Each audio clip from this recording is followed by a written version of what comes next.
Доброго времени суток, мои дорогие подписчики и гости моего канала. С вами канал Энергия Таро, а это значит, что сегодня нас с вами ждет очередной расклад. Перед тем, как мы начнем, я прошу поддержать это видео лайком, это очень помогает мне в развитии канала. Также, если вы еще не подписались, то предлагаю это сделать прямо сейчас и нажмите на колокольчик, чтобы не пропускать новые видео. Ссылки на все мои социальные сети есть в описании под любым видео на канале. У меня также есть закрытый канал на Бусти, слева сейчас появится QR-код, по которому вы можете перейти и за подписку всего в 299 рублей в месяц смотреть шок-расклады, топовый контент, которого нет и не будет здесь на YouTube-канале, потому что YouTube это просто-напросто заблокирует. Также у меня есть Telegram-чат, где мы общаемся с моими подписчиками, и именно вы можете стать тем самым подписчиком, который подскажет мне, какие расклады должны быть у меня на Бусти и на YouTube-канале. А с нами сегодня карты Таро черной воды. Здравствуйте, карты! И поговорим мы с вами сегодня о Чикатило. В переводе с украинского языка фамилия Чикатило буквально обозначает два слова «резать тело». Самый известный советский маньяк СССР, которого милиция не могла поймать долгих 12 лет, имел именно эту фамилию. Что это? Случайное совпадение, Чикатило был завербован или же реально имел отклонение психического характера из-за тяжелого детства? И почему Андрея Романовича отпускали из участка целых 4 раза, хотя практически все указывало на его причастность к убийствам? Узнаем сегодня эти и многие другие вопросы на картах Таро черной воды. Первый вопрос, который я бы хотела задать картам по классике, когда мы с вами гадаем на личность, это характеристика личности. Карты, скажите нам, пожалуйста, и покажите нам, пожалуйста, характеристику личности Андрея Романовича Чикатило, самого известного советского маньяка. Покажите нам, пожалуйста, характеристику личности Андрея Романовича Чикатило, самого известного советского маньяка. Каким человеком он был? Каким человеком ты был, Андрей Романович Чикатило? Скажите нам, пожалуйста, карты. Каким человеком он был? Рыцарь жезлов. Карта сама перевернулась, да, у нас? Рыцарь жезлов – человек, который идет на рожон.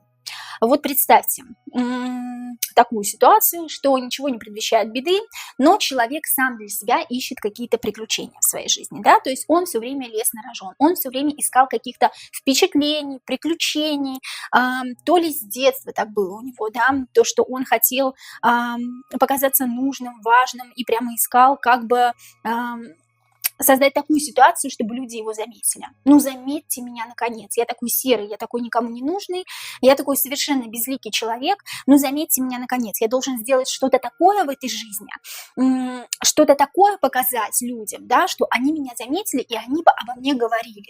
Несмотря на то, что он вроде был таким абсолютно классическим советским человеком, которого не совсем замечали, скажем так, да, он был хорошим сотрудником, на снабжении, да, он снабженцем работал, он был там хорошим семьянином, да, ну и куча таких же качеств, какие были у других советских людей. Однако он что-то вытворял такое, ему нужно было вытворить такое что-то, чтобы оставить после себя какие-то неизгладимые впечатления. Понимаете, рыцарь жезлов – это тот, кто лезет на рожон. Лезет на рожон и абсолютно бесстрастно выполняет какие-то свои задания, поселившиеся у него в голове, скажем так, да. То есть он очень такой творческий человек, я хочу сказать, да, рыцарь жезлов – это творческий человек. Воздушного либо водного знака зодиака, несмотря на то, что здесь указаны жезлы огненные, да, все-таки больше воздух у меня идет, по-моему, было весы даже, да, если не ошибаюсь, воздух у меня идет в плане творческом. То, что его творческий потенциал не раскрылся до конца, а он бы очень хотел иметь какую-то другую работу, возможно, какую-то более интересную, да, какие-то занятия, возможно, более интересные, которые ему больше по духу. Но он работал на рутинной работе и делал какие-то рутинные вещи, после чего ему хотелось вот прям всплеска каких-то эмоций, да, и всплеска эмоций он получил, да, и стал известен всему миру, можно сказать, да, не только в СССР. Благодаря своим, скажем так, в кавычках, благодаря своим таким жестоким преступлениям, да, против женщин и детей. Так вот, это человек творческий, безумно неординарный, левой стороной к нам повернут, творческой стороной, да, он всегда на коне, несмотря на его спокойное расположение духа, всегда в нем кишат какие-то невероятные идеи, и он все время хочет совершить что-то такое, из ряда вон выходящее, чтобы его заметили, да, ну заметьте меня, я не такой, каким вам кажусь на первый взгляд, я не такой серый, я не такой неразнообразный, да, я не совсем советский человек вот этой эпохи, да, я не совсем похож на советского человека вот этой эпохи, да, то есть я совсем другой. Я абсолютно неординарный человек. Хотел бы нам сказать Андрей Романович Чикатило, да. Вот это его характеристика личности. А как в действительности прошло детство Чикатило? Правда ли, что его брата съели? Ну, давайте для начала посмотрим, как прошло его детство. В действительности, так ли оно плачевно прошло, как рассказывал нам сам Чикатило. Возможно, он обманывал, да? Как в действительности? Карты, скажите нам, пожалуйста, правду. Как в действительности прошло детство Андрея Романовича Чикатило, самого известного советского маньяка СССР? Как в действительности прошло детство Андрея Романовича Чикатило? Что в действительности происходило в детстве Андрея Романовича Чикатило?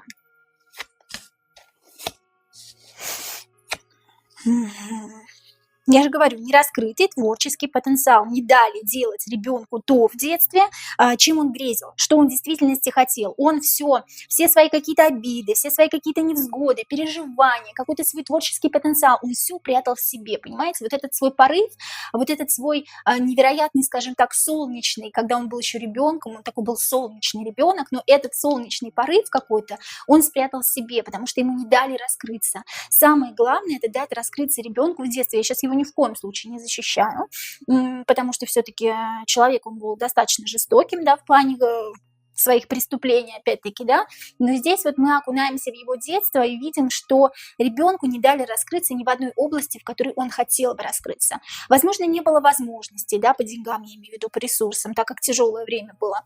Возможно, просто были такие родители, да, тут как бы непонятно, да, пока сейчас мы раскроем дальше, но он не мог раскрыть именно то, что он хотел раскрыть бы в себе. Вот это его главная такая беда, вот это его главная потеря, скажем так.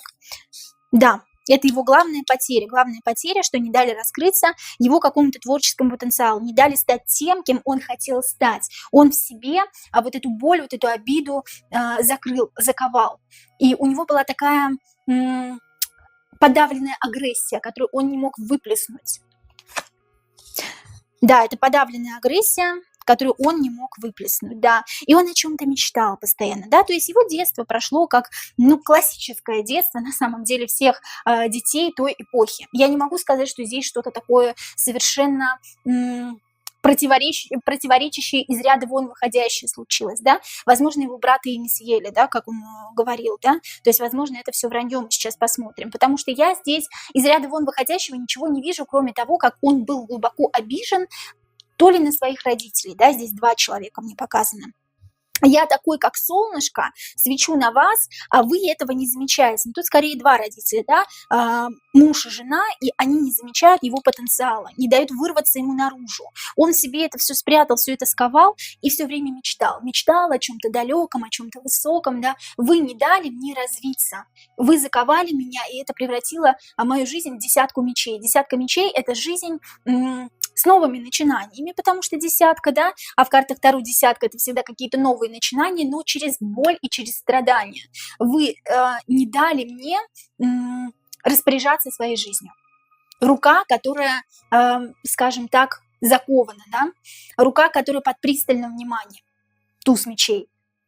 Рука, которая не может сама расписаться, рука, которая не может что-то сама сделать. То есть вот какой-то несамостоятельность он обрел, да, и мечтала, все время мечтал о чем-то далеком, о чем-то высоком, о чем мечтают дети, которым не дали развиться так, как они хотели бы, да.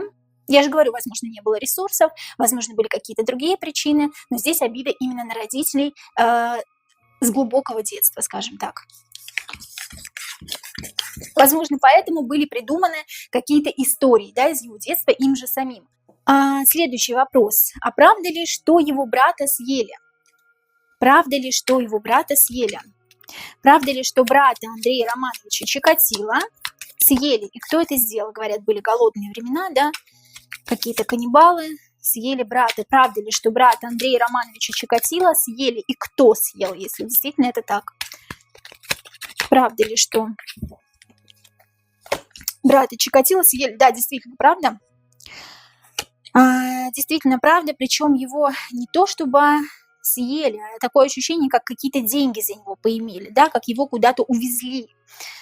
Угу. и остались о нем далекие хорошие воспоминания. Да, да, он умер, да, после того, да, тут тут какое-то, знаете, тут какая-то черная месса произошла, да, вы опять мне сейчас скажете, ой, у вас постоянно все что-то черное, связанное с темными силами, с магией, но здесь его не просто так съели, здесь какие-то как темные его увезли, да, куда-то, приковали, увезли какие-то темные люди, которые сдавали, которые продавали, возможно, даже на органы. Тут деньги какие-то получили с этого мальчика, увезли его куда-то далеко из сердца. Нужно было его сердце. И да, он действительно умер после того, как, естественно, из него извлекли сердце. И о брате остались добрые, хорошие воспоминания. Да, здесь действительно так и было. Правда ли, что брата Чикатило съели, его не то чтобы съели, его сдали. И, скорее всего, его сдали на органы. Да, какие-то темные люди нехорошие, причем имеющие такую, скажем так, власть. Да. Здесь, возможно, это были немцы, да, возможно, это были русские даже, да, я не могу сказать, да, кто это был, это были немцы или русские. Это те, кто принес смерть скажем так, те, кто принес смерть в дома, которые не знали горя. То есть это немцы, да, кто начал войну, это Германия, и, соответственно, немцы продали его брата, увезли куда-то далеко, продали сердце, на органы сдали, да, и от брата остались только хорошие воспоминания. Действительно, брата, но не съели, а сдали на органы. И это были не каннибалы, которые хотели есть, а это были немцы, которые начали войну, которые начали смерть. Следующий вопрос. Были ли у Чикатило заболевания психопатического характера? И какие, если были? Были ли у Чикатило Андрея Романовича заболевания психопатического характера? Были ли у Чикатило Андрея Романовича заболевания психопатического характера? И если были, то какие? Да, были. Сейчас я вам все расскажу, друзья мои. Мания величия. Мания величия точно была, да, у нас сейчас объясню вам, раздвоение личности, да, он мог быть одним человеком, мог быть другим, да, здесь десятка мечей, вот десятка мечей, она как раз началась с той поры, когда родители ему что-то начали запрещать, или родители не могли что-то ему дать, да, у него после этой десятки мечей, после детства, да, или в детстве уже, да, можно сказать, во-первых, было развитие мании величия, и я больше стою, чем все вы вместе взяты, и я больше могу на самом деле, да, чем мне дают, то есть я больше могу сделать, а вы мне не даете этого сделать. Хотя, возможно, скорее всего, родителей просто-напросто не было денег. Пятерка пентаклей. Здесь карта моральной нищеты, в которую постепенно деградировал и превращался, скажем так, Андрей Романович Чикатило. И здесь еще карта классической нищеты, да, то есть у родителей элементарно не было денег, чтобы что-то ему дать. И поэтому все свои беды, все свои невзгоды, все свои горечи и переживания, как я уже сказала, и обиды он прятал в себе, да. А вот эта вот пассивная агрессия, она вылилась в раздвоение личности. Он мог быть одним человеком при людях и мог быть другим человеком наедине с собой. То есть он закован был, скажем так, в эту психопатическую зависимость, да, в эту программу. То есть у него было раздвоение личности и мания величия, очевидно, которую он никому не показывал. И я больше, чем вы, я достоин больше, чем вы. И это у него развилось с детства. Хотя родители тут абсолютно ни при чем, хочу сказать, да. У человека вот просто...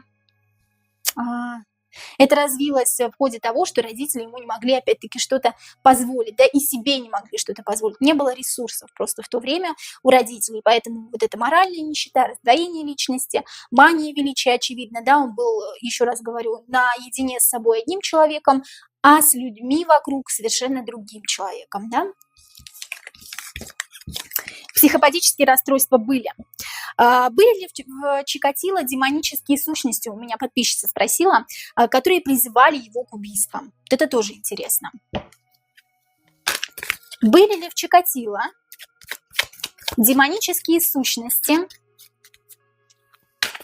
которые призывали его к убийствам? Были ли в Андрее Романовиче Чикатило демонические сущности, которые призывали его к убийствам? Были ли в Андрее Романовиче Чикатило демонические сущности, которые призывали его к убийствам, которые он совершал? Да, он менялся. Он был одним человеком, но здесь скорее не демонические сущности. Сейчас я расскажу, друзья мои. Если у меня выпадет дьявол, Если у меня выпадет дьявол, повешенный, маг, то да.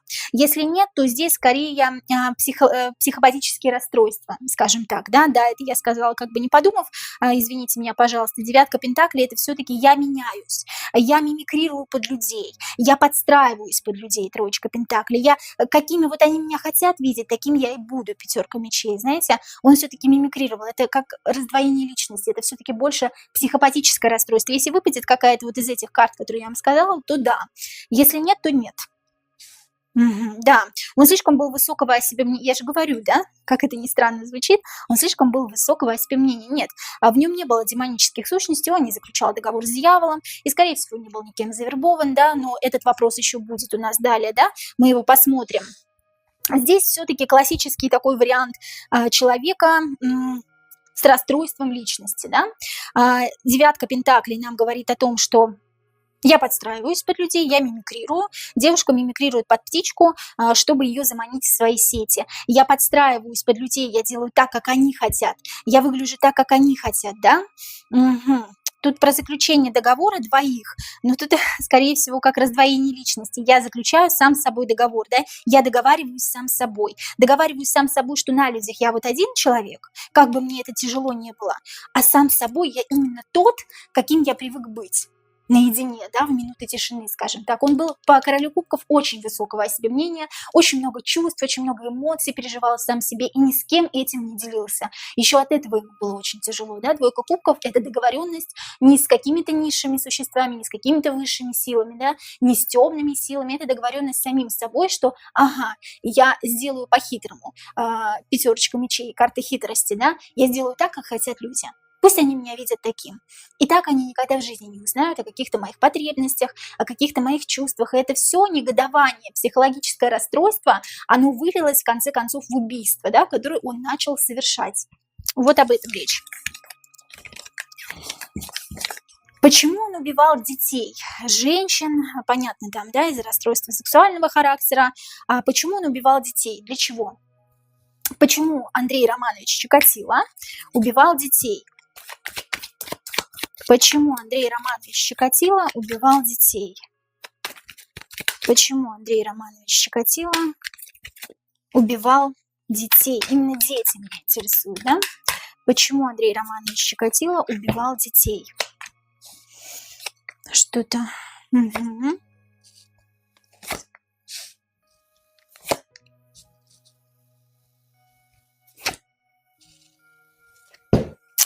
Рассказываю, друзья мои. Дети – это та категория людей, которая не даст отпор. Дьявол здесь появился не просто так, не потому, что в него вселился дьявол. Дьявол появляется не только там, где темные сущности. Здесь дьявол манипулирует людьми, как марионетками. Ими очень легко сманипулировать, как бы говорит нам Чикатило, да?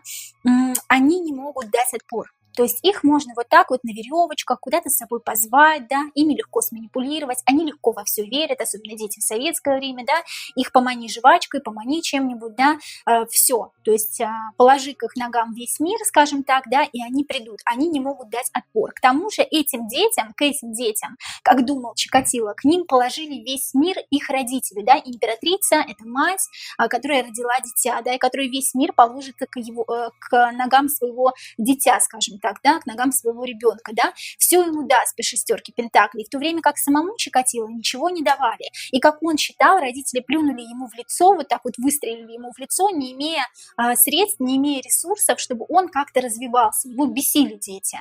Они вызывали у него какое-то негодование, да, какое-то раздражение, потому что он не мог так в детстве, как они.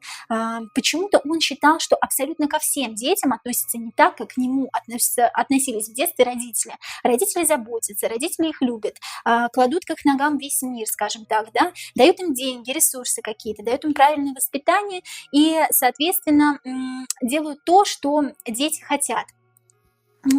То есть дети поступают туда, куда хотят, дети учатся там, где хотят, дети занимаются, чем они хотят, в то время как он считал себя обиженным ребенком, в лицо которого плюнули собственные родители, не имея ресурсов, да, то есть он не пошел туда, куда он хотел пойти учиться, там, заниматься каким-то творчеством, какими-то своими, скажем так, разнообразными делами, да, и вот его почему-то бесили дети, ну, плюс ко всему, детей еще очень легко было заманить, они были как марионетки, да, и они не могли по рыцарю мечей дать отпор, да. То есть я их в любом случае убил, они не могли дать отпор. Посмотрите, как много крови. И его дети очень сильно раздражали. Вот для чего, собственно говоря, да, больше не для сексуальных утех, да, а больше все-таки для того, чтобы вот как-то поиздеваться, скажем так, да, над детьми. Следующий вопрос. Сколько на самом деле было жертв? Официальные данные, что 58 человек. Было больше или меньше? Спросим так, да? Официальные данные, что Андрей Романович Чикатило убил 58 человек. Было больше или меньше на самом деле? Официальные данные, что Андрей Романович Чикатило убил 58 человек. Было больше человек на самом деле убитых или меньше? Официальные данные, что Андрей Романович убил 58 человек. Было больше или меньше? Было больше или меньше? Было ровно столько, сколько сказали. Было больше 58 человек? Нет. Было меньше? Было ровно столько, сколько сказали. А здесь на самом деле палка о двух концах. Люди сами не знали точно, сколько он убил, да. По официальной версии, да, 58, да, вроде бы как бы да, но были еще другие варианты, скажем так, да. И по королеве Пентаклей я все-таки смотрю, что было немножко меньше.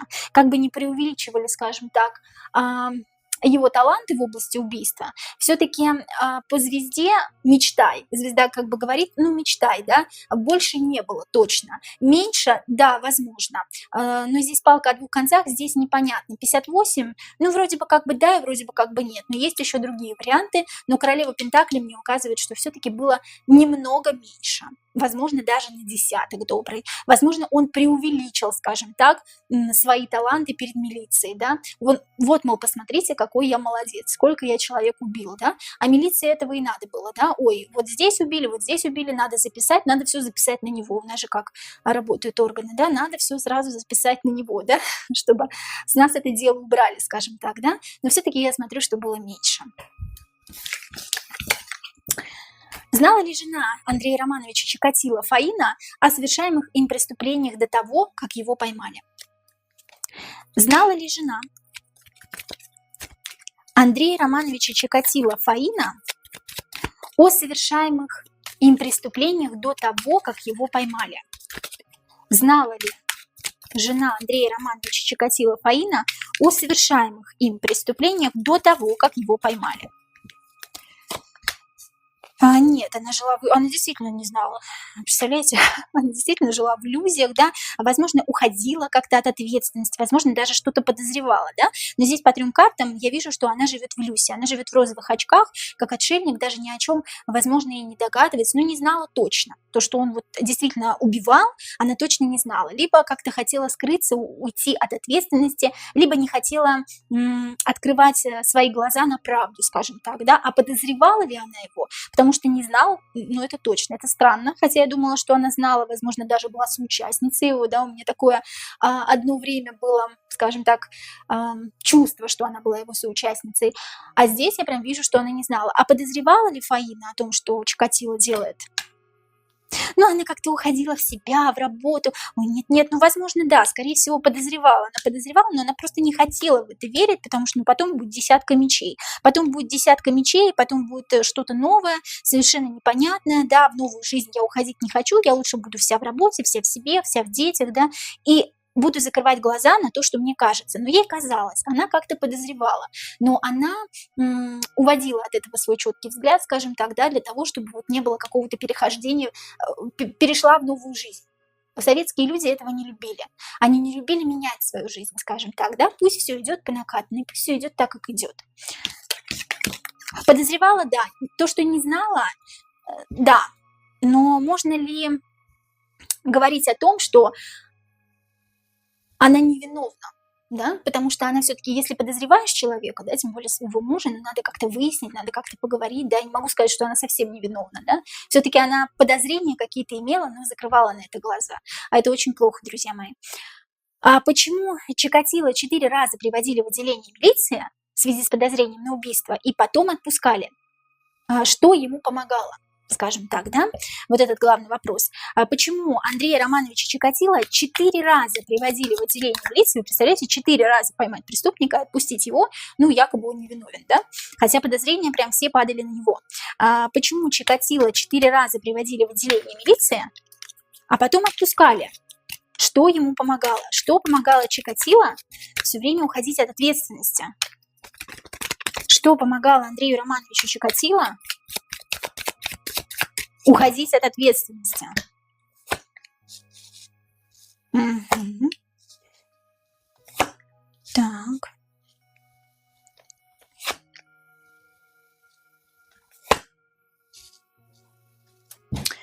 Рассказываю, друзья мои. Первая карта, которая у нас в нашем раскладе, это семерочка жезлов, все-таки говорит про удачу. Посмотрите, какой я победитель, посмотрите, какой я удачливый, да. И ну, я просто по 4 мечей не похож. Девушка лежит, да, плашмя, не похож на тех выродков по 3 кубков, которые могли бы занести над головой человека нож. Я просто не похож, потому что я настолько хорошо мимикрировал, Паш кубков, карта мимикрии опять, да, я настолько притворился, я настолько стал своим, скажем так, да, я настолько перед вами гол и раздет, гол как сокол, скажем так, да, что по справедливости, но я же справедливый человек, я просто не могу походить на того выродка, на того ублюдка, на того человека, который бы совершил вот такой вот безнаказанный поступок и занес нож над головой человека. Я не похож, да, тогда советская милиция, ну как она работала, да, не было, скажем так, таких экспертиз, да, работали как-то на отвали, скажем так, да, и здесь все-таки обыкновенное везение, обыкновенная удача, невероятная удача этого человека, первая карта об этом говорит, семерка жезлов, я выйду сухим из любой воды, да, я не похож на тех, кто убивает, посмотрите на меня, я мимикрировал под вас, я по справедливости, наш справедливый человек, я просто не могу быть убийцей, все-таки здесь удача, невероятная удача, здесь невероятная удача и то, что милиция работала вот так вот, ну точно не он, ну кто-то другой, но точно не он, посмотрите на него, посмотреть на него он точно не мог, да, вот здесь вот об этом речь, да, если бы он все-таки в наше время убивал, вероятность того, что его поймали бы и посадили сразу, ну, практически 100%, я думаю, что, да, ну, хотя, как знать, вот об этом здесь речь. По судьбе ли было жертвам Чикатило встретиться с ним на своем жизненном пути? По судьбе ли было всем жертвам Чикатило встретиться с ним на своем жизненном пути? По судьбе ли было жертвам Андрея Романовича Чикатило встретиться с ним на своем жизненном пути? По судьбе ли было жертвам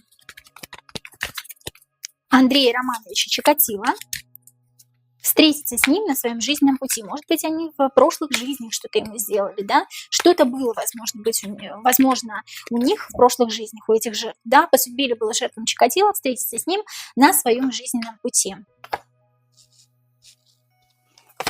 Шанс. У каждого был шанс, да? У каждого был шанс, у каждого был выбор, идти или не идти. Каждый мог дать отпор, тут говорится, да? А человеку в жизни даются шансы. Дать отпор, не дать отпор, уйти сухим из воды, не уйти сухим из воды. Тут об этом, тут о шансе, который каждый из них имел. Угу. Как бы это ни звучало сейчас, плохо, строго, да, с моей стороны, как-то критично, скажем так, все вели себя как вот, ну, по шуту, по дураку, да, все как-то беспрекословно ему верили и шли за ним. У каждого был выбор, у каждого была дорожка, да, своя, каждый держал в руке шанс. Да, по судьбе было встретиться с этим человеком, но человек мог дать отпор не физический, если это ребенок, да, а отпор моральный, нет, я не пойду, да. А здесь был выбор. Здесь Господь всегда дает выбор. Вселенная всегда дает выбор. Какое-то предчувствие, возможно, какую-то интуицию, но люди ей не пользовались. Люди по дураку шли за ним, да? Да, по судьбе было встретиться, и, возможно, даже в прошлых жизнях они ничего этому человеку не делали, но здесь был выбор дать отпор. Морально и физически, неважно. Но каждый сделал свой выбор, и каждый полег, да, по рыцарю мечей. Смертью храбрых, скажем так, да, если это можно так назвать. Тут даже 2 карты выбора.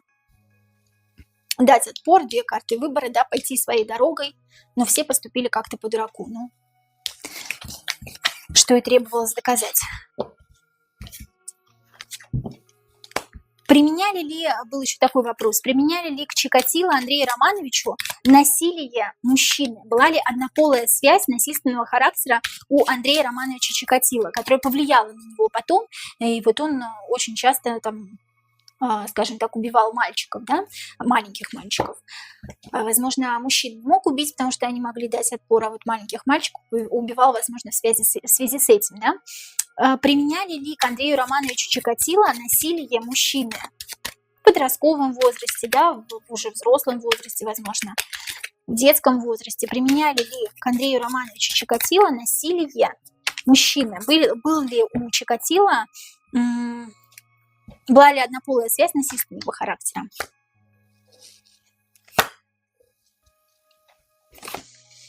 Нет. Только женщины и то, с которыми не мог, да, то есть у него были проблемы сексуального характера, да. Были большие проблемы сексуального характера, он пытался избежать как-то вообще полового контакта всячески, да, то есть он сам не мог, да, как-то мог только сам, да, ну, то есть это какая-то мастурбация, возможно, да. Вот именно с женщиной всегда была женщина, только тут показывает, что не было никакого насилия, хотя он говорил об этом, да, это все ерунда. Всегда была с женщиной, и причем тут показывает, как будто женщина, как всего две было, да, то есть одна женщина, с которой он связал себя узами брака, да, соответственно, из которой не мог очень долгое время, мог только самостоятельно как-то, или мог только посредством вот изнасилования, да, когда он убивал, но не мог, у него были проблемы, да, в этом плане он пытался как-то отгородиться от занятия любовью, и была какая-то еще женщина, которая насмехалась над ним. Тут королева жезлов, которая насмехалась над ним, которая повлияла на дальнейшее его сексуальное развитие, скажем так. Но мужчин я здесь не вижу.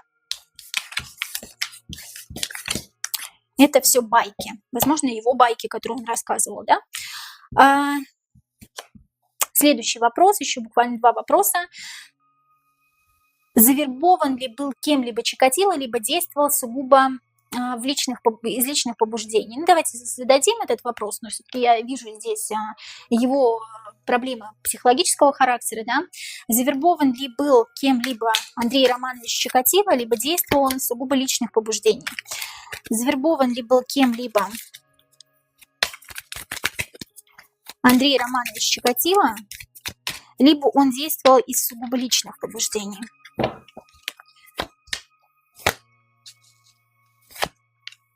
Переливаю с пустого в порожнее. Император, жертва. Нет, здесь его личное побуждение, друзья мои, здесь детство очень сильно повлияло на него, да, и как бы дало, скажем так, такой толчок сильный, повлияло на него, да. Кстати говоря, у него в детстве кто-то был императором, кто-то был тираном, либо мама имела такой жесткий и властный характер, как у мужчины, да, либо папа, да, кто-то из родителей еще очень сильно повлиял на него, потому что было применено еще какое-то физическое насилие. Ну, я не могу сказать, что здесь было что-то из ряда вон выходящее. То есть, ну, бывает такое, что лупят там детей по попке, да, еще что-то там, уроки неправильно сделал. Особенно в советское время это было сплошь и рядом, честно говоря, да. Это сейчас такие более современные нравы, более современные законы, так скажем, да, и воспитание детей как-то, за воспитанием детей как-то бдят и следят, скажем так, органы опеки. Раньше такого не было, и был кто-то тираном, скорее всего, все-таки это мужская фигура, да, такой тираничный, деспотичный, да, и вот с этого пошло его становление, и с того, что родители не дали ему заниматься тем, чем он хотел, да, чем-то он хотел заниматься очень сильно, какой-то творческой деятельностью, опять-таки, да, по умеренности, переливать из пустого в порожнее умеренность, да, а папа это, возможно, не принял, и начала развиваться его моральная нищета, он был в роли жертвы, повешенная эта виктивность, да, в роли жертвы был Андрей Романович, я имею в виду, да, и был закован по рукам и ногам, потому что против родителей не попрешь, особенно в детстве. Ну и, соответственно говоря, это его какие-то психопатические расстройства дали толчок тому, что он убивал, как я уже сказала, да. Он не был никем абсолютно завербован, это его личные побуждения.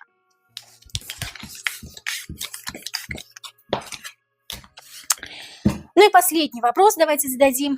Переродился ли Чикатило или переродится ли в этой жизни? В кого? Переродился ли Андрей Романович Чикатило? Произошла ли его реинкарнация, скажем так, да? Вселилась ли его душа, подселилась ли его душа в другое тело в этой жизни? Переродился ли Чикатило, Андрей Романович? Переродился ли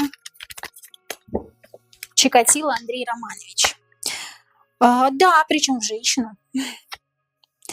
Причем в женщину очень интересно, да? Карты очень похожие выпали вот с этой женщиной как раз, да? Да, переродился в женщину, которая что-то тоже кого-то как будто бы... Сейчас я вам расскажу, друзья мои. Он уже переродился, он уже стал пажом мечей. Паж мечей – это новорожденный человек, скажем так, да? Перешел из мужчины в женщину, как заключил сам с собой договор, можно так сказать, да, перешел из одного тела в другое тело, да, то есть в этой жизни он женщина.